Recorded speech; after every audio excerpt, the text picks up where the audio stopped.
Most men think retirement's all about money, but that's not the reason why most men fail in the first year of retirement. Here's the ugly truth. Most men lose their sense of who they are when they stop working. I have a really good friend. His name is Steve. He retired 7 years ago, and he came to me when he found out that Jody and I have this YouTube channel, and we have a coaching program. So he just entered our masterclass. Now, Steve has been retired for 6 years, and I had no idea how much he was struggling. He had an amazing career. He traveled the world 35 times. He had 4 different really wonderful jobs. He's in a great marriage. He has 3 wonderful children. And when he retired 6 years ago, he said, you know what? I'm just going to relax. I'm going to coast this time of life. Maybe I'll do a couple things. He plays a little golf. But he did not realize how scary it starts to get when he doesn't know what to do every day. He was missing motivation. He was missing purpose. He was missing community. And he kept it all inside. He didn't share it with his wife. He didn't share it with his kids. He just kept on plugging along and suffering in silence. And that is the worst thing anyone can do, much less a man, because we do have a harder time being vulnerable, being honest, sharing where we're struggling, because we don't want to look weak, right? Particularly if you've had a really successful career where you were one of the leaders, or even if you weren't just a leader, but you had a career and you came home every night and you had a good paycheck and everyone was happy for what you did. And, you tell people what you did and your role you had and the people that you helped and the problems that you solved. But then when you stop and you stop working, all of a sudden it's, who am I now? And until you figure that out, you're going to be stuck in this spin I call the messy middle. And you've got to figure out what you're going to do with the rest of your life. The first reason why men suck at retirement is because we're really bad at asking for help from anybody. It's just not our nature. I was brought up by my dad, who was a Marine, tough guy. He said, you get it done. You figure it out yourself. Work hard and you will figure it out. Don't cry. Don't ask for help. Both of those show a sign of weakness.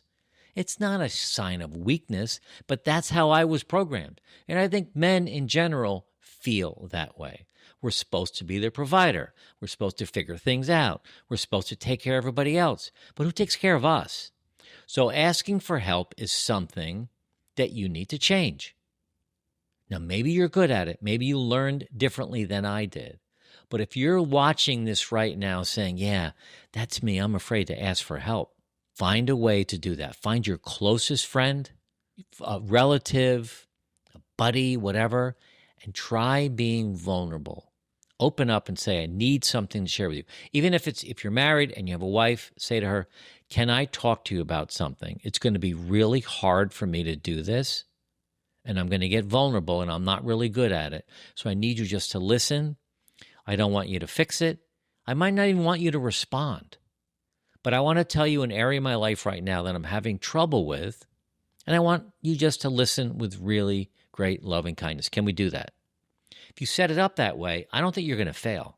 And I think they're really going to love you more, whether it's your wife or a buddy, for you opening up. And you'd be surprised, particularly with other men, they all have other problems just like that they're afraid to ask for help. So maybe you can help each other.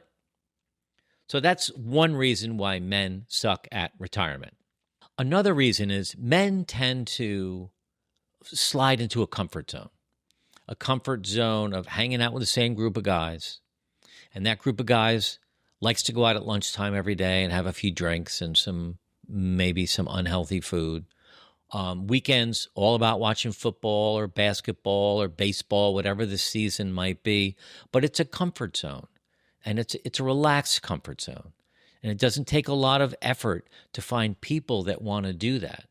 But if that's all you do, if that's your entire life is golf 3 days a week, sports at night, sports on the weekend, there's not a lot of other things going on in your life to cause you to think a little bit or try a new project or bring a new hobby in.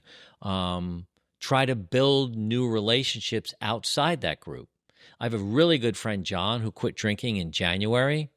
He has completely redone his friend group. He used to go out, not during the day, he works still, but he's close to retirement. But every night was a different bar. We'd have a couple drinks and you have food at the bar. That was his life. And weekends, the same thing, lunchtime and dinner. Now he doesn't drink. He can't hang with those people anymore because it just doesn't work for his lifestyle. So finding a way to try new things with new people is something you really want to think about, because you can get caught in this comfort zone of watching a lot of TV, waiting for your buddies to call and going out. So I want you to think about that. Hey, the first link below is a free download called Health and Wellness Checklist. This is the 3 or 4 page free document that I really want you to download and take the time to go through it. It's such a great check on your health and wellness and gives you, at the end of it, 3 or 4 or 5 steps you can do to make improvements in certain area of your life. So download that one now. All right, another reason why men suck at retirement is because they don't prepare emotionally. If you think you've got all the money and you have enough money, that's great. Something less to worry about. Not everybody has that advantage. But if you have that and you haven't thought emotionally about what the stage of life is going to be like, you're going to find yourself in trouble. And when I say emotionally, I mean things like, where is your purpose going to come from? What is your new identity going to be? Who are your closest friends that you can grow with? What is your plan for some new things in your life? And all of this takes a different kind of mindset. It takes effort. It takes intention. But many men don't spend any time thinking about that part of retirement. They just say, this is going to be great. I got the money. I'm set. I'm cool. It takes more than that. And if you're not emotionally prepared for the loss of your title, the loss of your expense account, the loss of your paycheck, the loss of your community, the loss of that purpose where you went into work every day to solve problems, then you're going to have a hard time. So you've got to spend some time working on that. All right, the 4th reason why men suck at retirement is they underestimate what happens when all of a sudden now they're spending 24/7 with their spouse or significant other. That is a shocker. It's not just, oh my gosh, we get to spend all this time together, so things are going to be wonderful. No. When Jody and I first left our careers, started spending 24/7, it was a disaster. It wasn't a disaster all around, but it was kind of like, well, what are we going to do today? She said, I don't know what you're going to do, but I have plans. Women are much better social animals than men.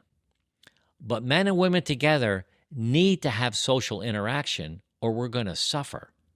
But too much social interaction with the same person can create a problem too. So men suck at doing this because they just think, well, we're both retired, so we should spend all day together. No. You've got to spend good quality time with your significant other. You also have to spend good quality time with your buddies. You have to spend good quality time with your kids or your grandkids. Good quality time with other people, friends you meet at the gym, your golf friends, your gym friends, your watching sports friends. Can't be just 24/7 with your significant other, and you got to prepare for that. And she'll be okay with it. Your partner will be okay with it because they're doing their own thing. But men tend to go, I can't believe you're going out again today. What am I supposed to do? It's not like that. So you've got to change your mindset on this whole idea of spending more time together is going to make our relationship better. No, sometimes it makes it worse. You know, the divorce rate in America is down substantially, but gray divorce for people over the age, I think it's 55, is up dramatically from 10 years ago. So it's something to think about. Another reason why men suck at retirement, I mentioned it when I started the videos, when we are in our career, all the time we're in there, we tend to tie a little too tightly our identity with our job, with our title, with our office, with our team, with the name of the company, with the culture. Because don't forget, you've been doing it for 30 or 40 years. So your identity is whatever it is at the very end. And you've got to find a way to lose that identity and create something new. And that's really hard for men, particularly for those who are super successful, or men who were a fireman or a doctor or a dentist or a professor. It's kind of a title. And, when you're a doctor and you're a heart surgeon and you're saving people's lives every day, and then you leave that career, how do you top that? How do you even get close to it with a new identity? It's near impossible. But you've got to find a way to do that, to untie your relationship with that old job. So how do you do that? Well, I'm a big journaler, so start writing down all your values, everything that's great about you, why people love you. Call friends, call your buddies and say, hey, I'm struggling with finding a new identity in retirement. Why do you like to hang out with me? What's my number one trait that you love about me? What's my number one habit that you like about me? And ask a bunch of other people. You'll start to get clarity on who you really are. You're a dad, you're a husband, you're a father, you're a grandfather. If you bring in something like volunteering, now you have that new role in your life. Or coaching a little league team if you're a good athlete. Or teaching. Schools are looking all the time for seasoned people, men or women, who have a lot of experience and knowledge in a certain area to teach a course. You could teach one night a week, but it gives you a new way to give back to society. So sharing your wisdom is a way to do that too. All right, let me take some questions that my team put together. Hi, I'm Bill, 71. I planned my finances for decades, but no one told me how lost I'd feel without my job title. I just talked about that. How do you rebuild your identity when the business card is gone? So I just actually answered that question. But yeah, when your business card is gone, my dad was one of these guys, I call him a used to. I used to do Rotary Club. I used to be Kiwanis. I used to do this. I used to be the president of our company. I used to sell insurance. But he never reinvented himself. So over time, that used to identity became less and less relevant, and he never created something new. So it's really peeling back the onion. Like, who are you besides all of that? And I think that's a fun little project. This is Frank. I'm 68. My wife says I'm underfoot all day. That happens. How do couples balance time together and time apart once you're home full time? Well, Jody and I start each day in the morning. I get up before her, but we start each morning with coffee. 6 to 6:30 is coffee, and then we go to the gym together. When we come back, we spend a half an hour having coffee again, and we plan our day. Some things we plan out weeks ahead. Jody likes to play golf. I play a little bit of golf. Pickleball. We have work days. We work all day Monday and all day Wednesday on this YouTube channel, and that's pretty much it. The other days are filled with free time that we do with our friends. So I do things with my buddies. I do things with my gym buddies, my golf buddies. Jody does stuff alone with her friends. We do some things together with couples, and then we do some things alone. There's certain things I like to do alone. I like to ride my bike 3 days a week for an hour and a half. That's my alone time. My head is free. I'm thinking, creating. So you've really just got to put some structure in your day and your week and your month. And all of a sudden now you'll see that you're enjoying life a lot more. Okay, let's see. Hi, I'm George, 70. Most of my friends were work buddies, and now they've faded, and that definitely happens. How do you actually make new friends at this age? I make friends at the gym, church, community center, volunteering. Jody and I are active with a couple of nonprofit organizations where we meet friends. From this YouTube channel, we've started some groups with some people. We do a little one-on-one coaching, but finding friends takes intention. Just this morning, I was in the gym. I saw a guy older than me working out, headphones in, doing curls, falling around a little bit, and I tapped him on the shoulder, and he said, "Hey, what's up?" I said, "Hey, you're crushing it today. You're really inspiring me. He goes, oh, I really appreciate that. And I said, do you mind telling me how old you are? He said, I'm 78 years old. I said, wow, I'm 68. And I really look up to older people than me that are exercising. And I have this vision of being physically independent at the age of 90. He said, me too. My name's Mark. My name's Mike. How are you? That was today. I'll probably see him again tomorrow, and I'll deepen the conversation, talk a little bit more. You never know where the conversation will go, and you'll never know how lonely so many other men are until you talk to them. So don't be afraid to do that. Have a little bit of courage.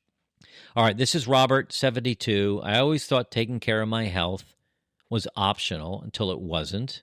How do you turn things around when you feel like it's too late? Well, in my mind, it's never too late. So first of all, you certainly want to get approval from your doctor, but any kind of movement is so critical to your lifespan. Not only how long you live, but your quality of life. Something as little as walking, doing some knee bends, doing some planks, doing some push-ups. You can go to a gym. You can go to the YMCA. You can take some classes. They have this thing called Silver Sneakers. There are things you can do to improve your health. Diet, nutrition, alcohol intake, water intake, these all have a huge impact on your health. So you really want to think about that too.